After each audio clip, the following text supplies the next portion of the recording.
Bueno, comencemos por el estudio del tema 14, física nuclear. Aquí tenemos los puntos que vamos a ver a lo largo del tema. Los tres primeros puntos serán un poco introducción histórica, iremos un poquito más rápido y después ya a partir del punto 4 pues iremos un poco más lento. Bien, el camino hacia el núcleo atómico.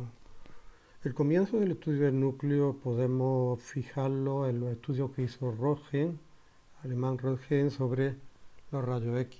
Curiosamente, rayos X que se utilizaron en un principio casi como atracción de feria, hasta que se dieron cuenta de la importancia que tenían en la medicina, sobre todo en la cuestión de huesos. Bueno, seguimos la historia, vemos ahora a Becquerel, que fue el primero que descubrió cómo determinados elementos, llamados por él radiactivos, pues emitían unas radiaciones de alta energía. Becquerel se dio cuenta cómo cuando cogía un bote de sales de uranio y lo ponía encima de la mesa, en un cajón donde tenía placas fotográficas, esas placas eran veladas, aunque estaban perfectamente protegidas de la luz. Esto fue lo que le llevó a pensar que estas sales de uranio deberían de emitir algún tipo de radiación que era capaz de atravesar la mesa, incluso el sobre donde estaban las placas, y provocar el velado. Bueno, pues no solamente ocurría esto con sales de uranio, sino había otros elementos también radiactivos que emitían este tipo de radiación. ¿Qué podían provocar estas radiaciones? Bueno, pues aquí las tenemos. Podían ionizar gases que estaban a su alrededor, podían revelar placas fotográficas, como ya hemos dicho, aunque estuvieran protegidas de la oscuridad, podían atravesar cuerpos opacos, podían producir fosforescencia, o sea, brillo en la oscuridad. Bien, el primero que intentó estudiar el núcleo del átomo, parte interna del átomo, fue Rutherford. De hecho, fue él quien lo descubrió a partir del experimento que ya conocéis de bombardear láminas de pan de oro con partículas alfa. Recordad que concretamente escogió una sustancia radiactiva, sale de uranio, y dejó que impactaran partículas alfa, o sea, núcleos de helio, contra el pan de oro. Recordad lo que encontró, la inmensa mayoría lo atravesaban, pero muy poquitas o bien se desviaban o bien rebotaban. Ahí fue como descubrió que el átomo estaba formado por una parte central llamada núcleo. Bueno, no solamente descubrió esto, sino estudió que había distintos tipos de radiaciones, concretamente la que él utilizó, que era la radiación alfa, recordar núcleos de helio, al cual, lógicamente, si al núcleo le hemos quitado los electrones, tenían carga de +2, o sea, estaban formados por 2 protones y 2 neutrones. También se dio cuenta o estudió que había otro tipo de radiaciones, las radiaciones beta, formadas por electrones, o sea, con carga negativa. Bien, seguimos avanzando en la historia del estudio del núcleo. Soddy, fijaros que trabajó junto con Rutherford, pues junto con Rutherford, como ya hemos dicho, emitieron unas leyes que regían la desintegración radiactiva, leyes que veremos más adelante, ya veréis que son bastante fáciles. Seguimos. Ya desconocían las radiaciones alfa positivas, radiaciones beta negativas. Se dieron cuenta que había un tercer tipo de radiación que descubrió, esta que tenía aquí, por Villard, descubrió que había radiaciones de tipo gamma. Las radiaciones gamma no estaban formadas por partículas como la alfa y la beta, sino que eran fotones, fotones de muy alta energía, o sea, de muy alta frecuencia. Aquí tenéis.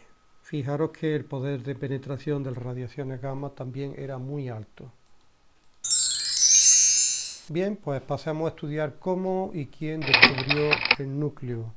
Recordad que ya hemos visto que fue fruto de las experimentaciones, de los estudios de Rutherford, pero junto con Heiger y Madsen. ¿A qué conclusiones llegaron? Bueno, llegaron a las siguientes conclusiones. Después de bombardear, como ya hemos dicho, el pan de oro con partículas alfa, el átomo está prácticamente vacío. Esto era consecuencia de la observación de que la inmensa mayoría de las partículas alfa que bombardeaban el pan de oro atravesaban prácticamente sin desviarse. Fijaros, dedujeron también que la masa del átomo se encuentra concentrada en la parte central, a la cual llamaron núcleo. En esta parte central estaba prácticamente toda la masa, pero no solamente la masa, sino también la carga positiva. ¿Qué había alrededor de este núcleo? Bueno, pues estaban los electrones moviéndose. En principio dijo Bohr que en órbitas circulares, en un sistema parecido a lo que era un sistema planetario, y recordad que posteriormente llegaron a la conclusión de que no sabían bien cómo se movían, simplemente había una zona donde la probabilidad de encontrar un electrón con una determinada energía era alta y otras pues era baja. Os recuerdo que el tamaño del núcleo con respecto a la totalidad del átomo hemos hecho muchas veces esta comparación, prácticamente como si el núcleo fuera una pelota de ping-pong y un átomo representara un campo de fútbol, o sea, la relación entre núcleo y átomo era muy pequeña. Recordemos también que la idea que tenía Rutherford del átomo era una idea que no se mantenía. Él era consciente de que su modelo atómico era inestable, o sea, cuando el electrón girara en órbita alrededor del núcleo debería de emitir energía, perderla y acabar cayendo. Recordad también que esto lo resolvió Bohr con sus postulados. Bien, pasemos a estudiar la constitución básica del núcleo. Fijaros la pregunta que se le planteaba en aquellos momentos, concretamente después del experimento de Rutherford, la pregunta que surgió era, vale, existe el núcleo, pero ¿cómo es el núcleo? ¿Cuál es su estructura, su constitución, su naturaleza? Bueno, para eso siguieron investigándolo, bombardeando con partículas aceleradas. Recordad que la primera partícula que se utilizó eran las partículas alfa, partículas que tenían que tener una gran velocidad para que se pudieran acercar al núcleo. Fijaros que una partícula alfa positiva y un núcleo también positivo, pues conforme se fuera acercando iría sufriendo una bajada de la energía cinética y también una elevación de la energía potencial. ¿Qué carga tenían los núcleos? Bueno, pues la carga que tenían los núcleos se representa por esta expresión que tenemos aquí. Z, recordad, era el número atómico y E es la carga del electrón, pero no negativa, lógicamente, sino en positiva. Esta es la carga que presenta los núcleos de los elementos. Bueno, otra observación que hicieron es que cuando determinaban la masa de los núcleos, que recordad que era prácticamente la masa del átomo, porque los electrones prácticamente no representaban masa alguna, y lo comparaban con la masa de los protones que constituían los núcleos, se daban cuenta que no coincidía. Se daban cuenta que la masa del núcleo era prácticamente el doble que la masa de los protones que ellos sabían que formaban los núcleos. ¿Qué pasaba aquí? Bueno, pues esto fue lo que le llevó a pensar que debería de haber una tercera partícula no descubierta hasta entonces y que era quien sería la responsable de esa masa que echaban en falta. Repito, la masa del núcleo era casi el doble que la masa de los protones que lo formaban. Esa partícula la descubrieron prácticamente 30 años después y resultó ser los neutrones. Como su nombre indica, su carga es neutra y su masa es prácticamente casi idéntica a la del protón, un poquito diferente. Veamos aquí en esta tabla. Mirad la masa en unidades de masa atómica de los protones y mirad la masa de los neutrones. La carga, fijaros que la carga del protón es la misma que la del electrón, pero negativa, mientras que los neutrones no tienen carga. ¿Cómo nos podemos nosotros imaginar ahora un núcleo? Pues mirad, nos lo podemos imaginar de esta manera, formado por protones, pero mezclados con los neutrones. Recordemos algo que hemos visto ya en cursos anteriores. Vamos a hablar de los isótopos. Recordad que isótopos eran átomos de un elemento que tenían por tanto el mismo número atómico, o sea, el mismo número de protones, pero que su número másico, o sea, el número de neutrones, es diferente. Recordemos también que el comportamiento químico de los distintos isótopos de un elemento era el mismo. Pero mira, se planteaban bastantes incógnitas en aquellos momentos sobre los núcleos. Primera, ¿cómo es posible que en un núcleo tan pequeño coexistan los protones todos con la misma carga? Fijaros que la repulsión debería de ser tremenda. ¿Cómo es que ese núcleo existía? ¿Cómo es que ese núcleo era estable? Segundo, a veces se daban cuenta que cuando se producían reacciones nucleares surgían electrones del núcleo. La pregunta era, bueno, si el núcleo no tiene electrones, ¿cómo es que salen electrones del núcleo? Tercera pregunta.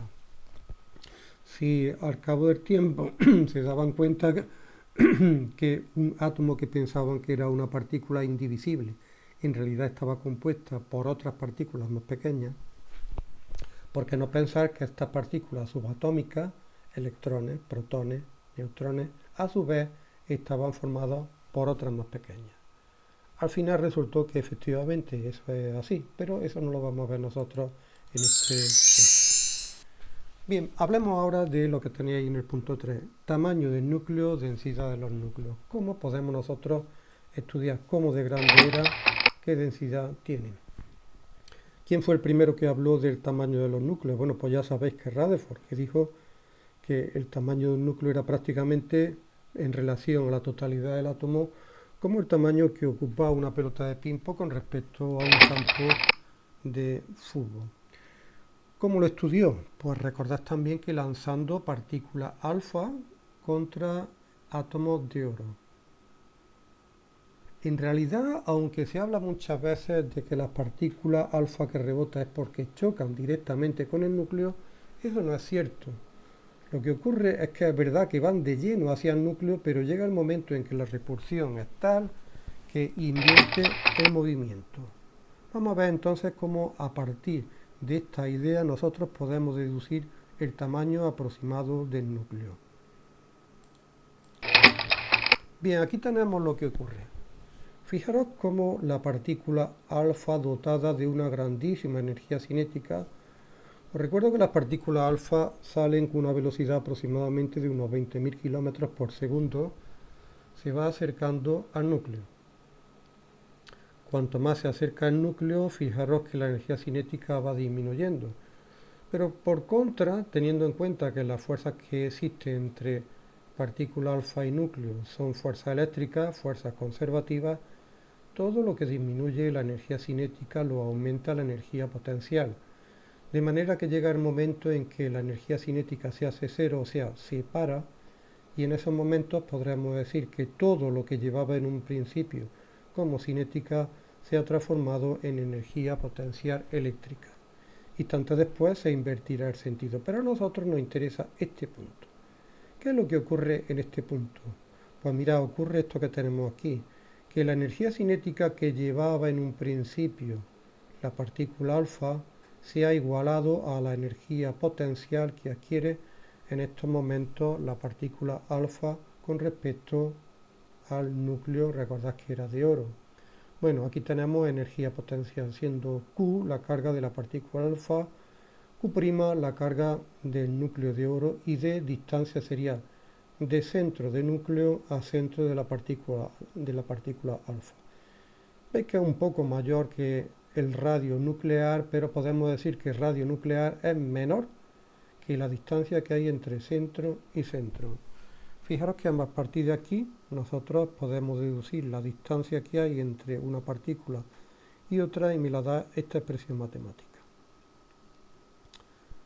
Expresiones conocidas, mira, K es la constante dieléctrica del medio, o sea, del vacío, Z es el número atómico del núcleo que tenemos aquí en el experimento, recordad que era el oro, masa es la masa de la partícula alfa, también conocida, y V es la velocidad que lleva la partícula alfa.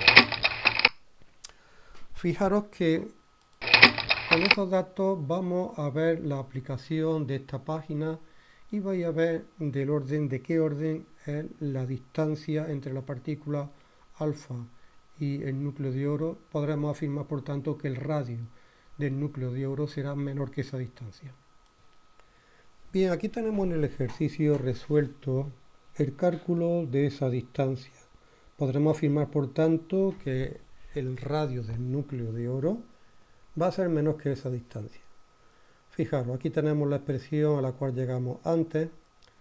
Fijaros cómo las cargas que tenemos nosotros implicadas es la siguiente. Bien, aquí tenemos 4 que sale de la deducción de un medio de la energía cinética junto con el 2 de la carga de la partícula alfa. Aquí tenemos el 4, la constante dieléctrica Z del oro, la carga del electrón, la masa de la partícula alfa y la velocidad que lleva la partícula alfa elevado al cuadrado. Fijaros la distancia que nos salen, 2,74 por 10 elevado a menos 14 metros. Podremos deducir entonces que el radio del núcleo de oro es menor que este tamaño. O sea, un núcleo es del orden de 10 elevado a menos 14, 10 elevado a menos 15 metros. Es su tamaño. Posteriormente al estudio de Rutherford bombardeando con partículas alfa, se utilizaron para bombardear otra munición, podríamos decir que eran electrones acelerados. Mirad lo que os pongo aquí con momento lineal elevado, para estudiar el tamaño nuclear. Entonces se dieron cuenta que cuando interaccionaban estos electrones con los núcleos, formaban una figura de difracción. O sea, los electrones se están comportando, en este caso, no como una partícula, sino como una onda. Una pregunta típica es, ¿por qué electrones acelerados? Mirad, os recuerdo que la longitud de onda era igual a h partido el momento lineal, masa por velocidad. Si yo quiero que la longitud de onda sea del orden de la distancia o del tamaño nuclear, debo de conseguir una longitud de onda asociada a los electrones muy pequeña. ¿Cómo consigo esa longitud de onda tan pequeña? Pues acelerándolo. Bien, aquí tenemos que la longitud de onda asociada al electrón era igual a h partido masa por velocidad del electrón.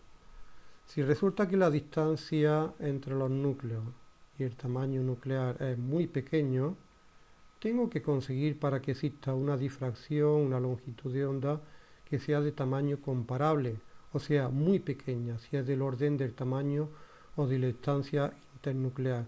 ¿Cómo consigo entonces ese tamaño pequeño para la longitud de onda? Aumentando el momento lineal, conseguiré que la longitud de onda se haga bastante pequeño.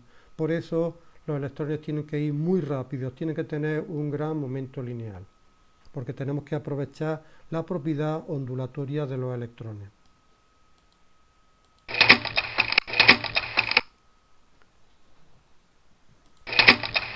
Bien, ¿qué fue lo que observaron cuando lanzaron electrones contra los núcleos? Pues mirad, observaron figuras de difracción. Recordad que la figura de difracción era franja alternativa con luz, oscuridad. En este caso no será luz, sino que los electrones impactarán en zonas donde habrá una alta probabilidad de que impacten, sería lo equivalente a luz, una interferencia constructiva, y zonas oscuras, zonas donde los electrones habrá una baja probabilidad que impacte, una interferencia destructiva. Bien, pues haciendo estudios de esta figura de difracción, no vamos a entrar lógicamente en cómo, pero consiguieron también sacar información acerca de los núcleos atómicos. Mira, esto que tenéis aquí, que nos pone el libro, pues nos representa la intensidad con que llegan los electrones con respecto al ángulo. Mirad cómo hay una zona donde la probabilidad es alta, sería el equivalente luz a una zona iluminada, y hay una zona donde la probabilidad, otro ángulo de incidencia, donde la probabilidad, fijaros que es baja, sería lo correspondiente a zonas oscuras. Pero hay algo que a ellos les llamó la atención, y es que fijaros que para que esto fuera el equivalente a una zona oscura, la intensidad debería llegar hasta prácticamente cero. Sin embargo, no bajaba tanto. Lo mismo ocurre aquí. Fijaros que no baja tanto. ¿Qué fue lo que dedujeron a partir de estas gráficas que surgen de la difracción de los electrones? Pues mirad, lo que le llevó a pensar en este tipo de gráficas era que los bordes de los núcleos no eran bordes nítidos, sino que era un borde un poco difuso. Y eso es lo que le hacía que esta intensidad de impacto de los electrones no llegara abajo del todo.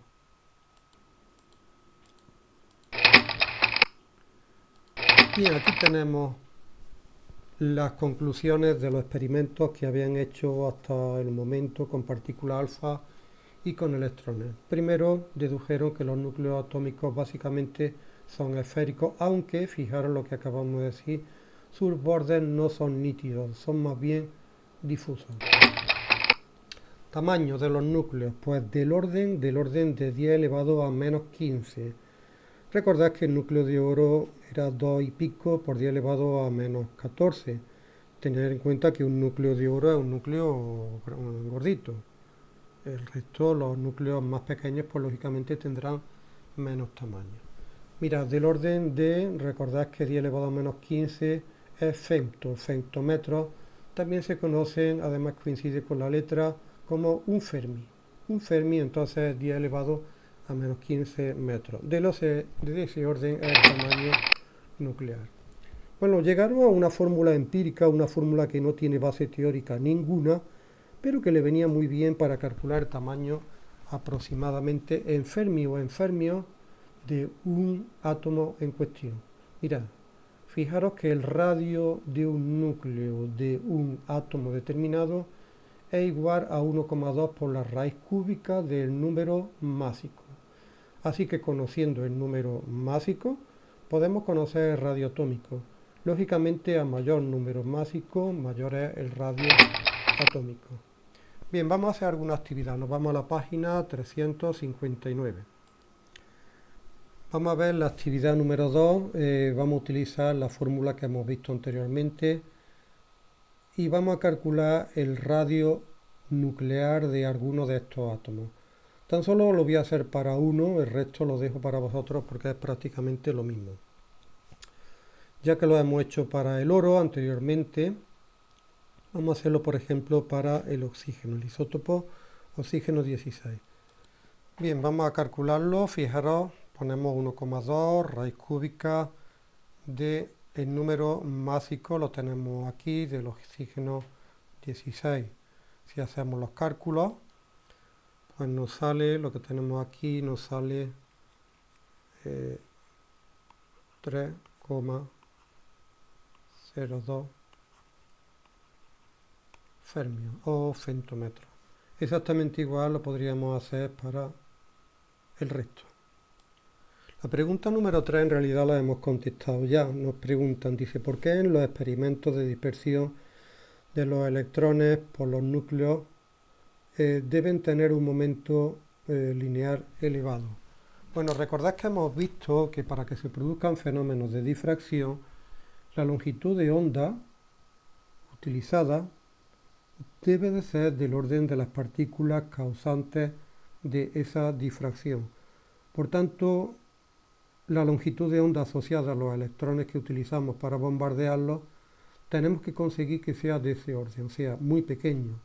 ¿Cómo lo conseguimos? Bueno, ya lo hemos visto antes, aumentando la velocidad, aumentando el momento lineal de esos electrones. Bueno, una vez conocido el tamaño de los núcleos, tamaño aproximado de los núcleos, podría resultar interesante calcular de qué orden es la densidad nuclear. Tened en cuenta que anteriormente y durante varios cursos hemos visto que los átomos están prácticamente vacíos. La mayor parte de la masa la aportan los propios núcleos. ¿De qué orden? ¿Cuál es la densidad de los núcleos? Fijaros cómo con sencillos cálculos podemos ver de qué orden es. Densidad, masa partido volumen. Mirad cómo la masa de un átomo será igual al número másico multiplicado por este número, el equivalente para pasarlo a kilogramos. Recuerdo que el número másico está en unidades de masa atómica y con este equivalente lo estamos pasando a kilogramos. Bueno, el volumen de un núcleo, pensemos que es aproximadamente una esfera, sería 4/3 de pi por el radio al cubo. Anteriormente hemos visto que el radio nos lo da esta expresión y bien, una vez que trabajamos un poquito con esto, multiplicamos 4 por 1,2, le hacemos la raíz cúbica. Mira, al hacer la raíz cúbica, al elevar al cubo la raíz cúbica, pues se nos queda en A. Dividimos entonces esta expresión masa aquí entre volumen. Vemos que se nos va el número másico y entonces fijaros que nos queda que la densidad nuclear es de este orden, del orden de 2,4 por 10 elevado a 13. Fijaros que el número es bestialmente grande. Para que os hagáis una idea, podemos compararlo con la densidad del agua, que son 10 elevado a 3. Comparemos 10 elevado a 3 con 10 elevado a 17.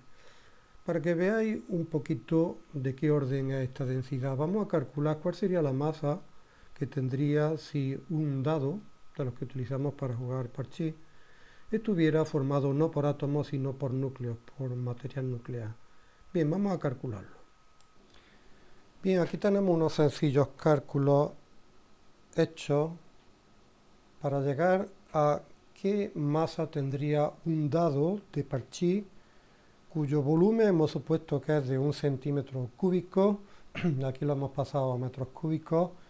Calculamos la masa multiplicando la densidad, suponemos que está formado por material nuclear, multiplicado por el volumen del dado puesto en metros cúbicos. Mira, aquí tenemos el valor, 2,4 por 10 elevado a 11 kilogramos. Si nosotros lo pasamos esto a toneladas, para que nos hagamos una idea, diríamos que, recordad, una tonelada 1000 kilos, la masa será igual, dividimos por 10 elevado a 3, a 2,4 por 10 elevado a 8 toneladas. Eso sería la masa de vamos a poner aquí, un dado, suponiendo que estuviera formado por material nuclear. Vamos a compararlo con una masa de algo conocido. Mirad, si comparamos, que algo por curiosidad, ¿no?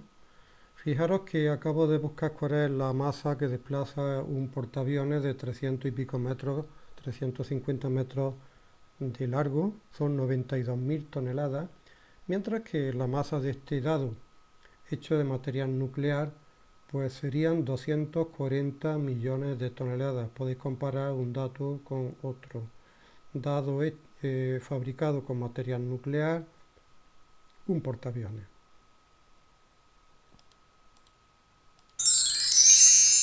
Bien, hablemos ahora de la estabilidad del núcleo. Recordad que una de las incógnitas que tenían los investigadores de aquella época era cómo era posible que protones con carga positiva pudieran coexistir en un volumen tan pequeño. Debe de haber otras fuerzas que sean capaces de compensar la inmensa repulsión que deberían de encontrar esos protones entre sí. Este tipo de interacción nueva que vamos a estudiar se llama una interacción nuclear fuerte, una interacción atractiva, que compensa, como ya hemos dicho, esa gran repulsión que encontrarían los protones entre sí. Pero, ¿qué características tiene esta interacción?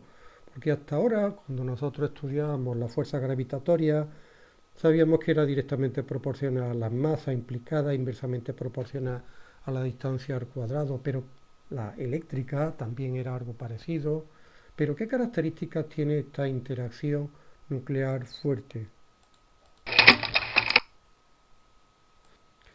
Nuevamente se recurrió a bombardear los núcleos bien con partículas alfa, bien con electrones, bien posteriormente incluso con neutrones. No había otra forma de acceder a estudiar los núcleos muy bien protegidos, recordad, por la corteza de los electrones que los rodeaban.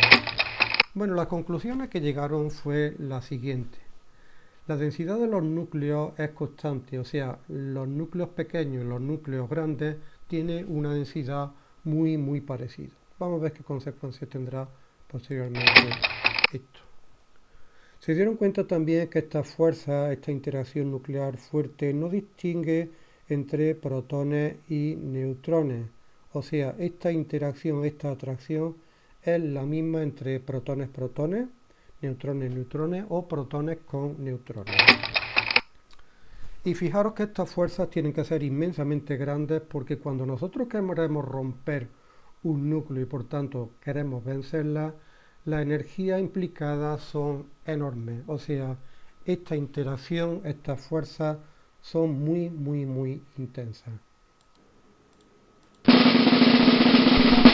Bueno, una primera consecuencia del hecho de que los núcleos tuvieran una densidad prácticamente igual, fueran pequeños o fueran grandes, era el hecho de que las fuerzas, interacciones nucleares fuertes fueran de muy corto alcance. Pero, ¿por qué? ¿Por qué se puede deducir esto?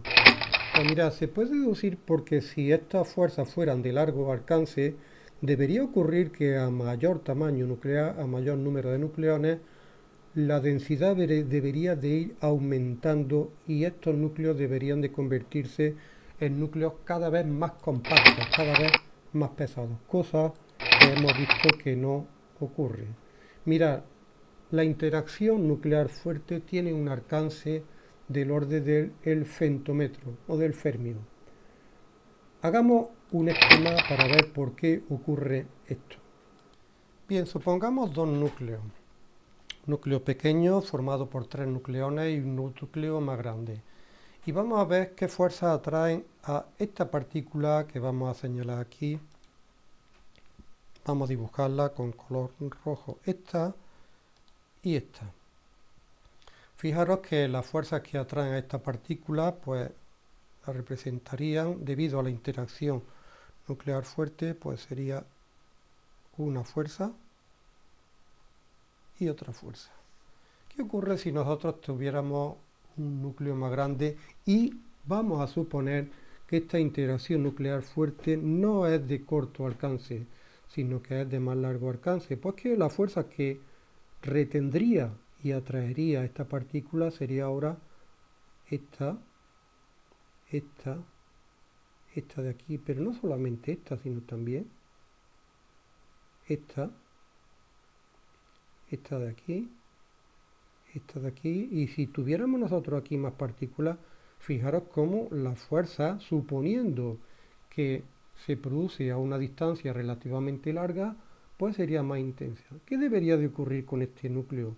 Pues mirad que cuanto mayor fuera el número de nucleones, mayores serían estas fuerzas que retienen a este nucleón y por tanto se vería el núcleo más compactado.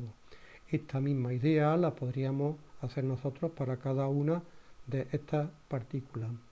¿Ocurre esto? Bueno, hemos dicho que no, que la densidad nuclear es prácticamente lo mismo. Bien, ¿qué podemos deducir nosotros entonces a partir de aquí? Pues en realidad que esta fuerza no existe. Vamos a quitar entonces, esta no existe, esta no existe, esta no existe. De manera que la única fuerza que existen, sea el núcleo pequeño, sea el núcleo grande, son las fuerzas atractivas con que un nucleón se ve atraído por las partículas que lo rodean. Fijaros por tanto que esta situación y esta prácticamente podríamos decir que serían idénticas. Bueno, vamos a poner aquí un tercer nucleón para que esta y esta sean prácticamente la misma. Y dibujaremos aquí entonces esta fuerza.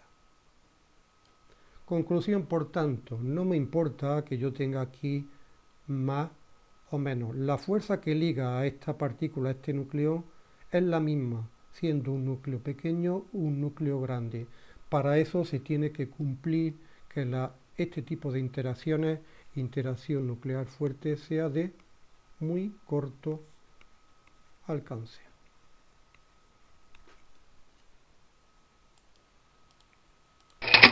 Bien, hablamos por último en cuanto a tamaño, interacción nuclear fuerte, de la distancia que existe entre los nucleones. Mirad la gráfica que tenemos aquí. Tenemos la representación de la energía potencial que existe entre los nucleones frente a la distancia que existe entre ellos.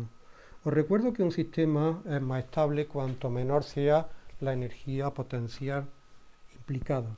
¿Cuál es la energía potencial mínima en el caso de nucleones? Pues mirad, la energía potencial mínima sería esta. Por tanto, la situación óptima, la situación de mínima energía, se correspondería aproximadamente con unos 0,6 fermios o femtómetros que existe entre uno y otro nucleón.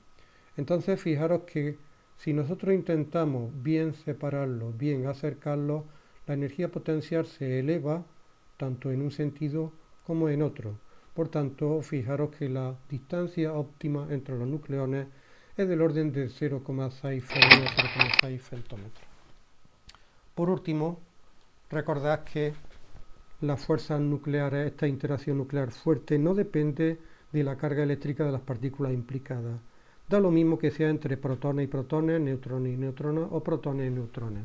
No depende de la carga eléctrica.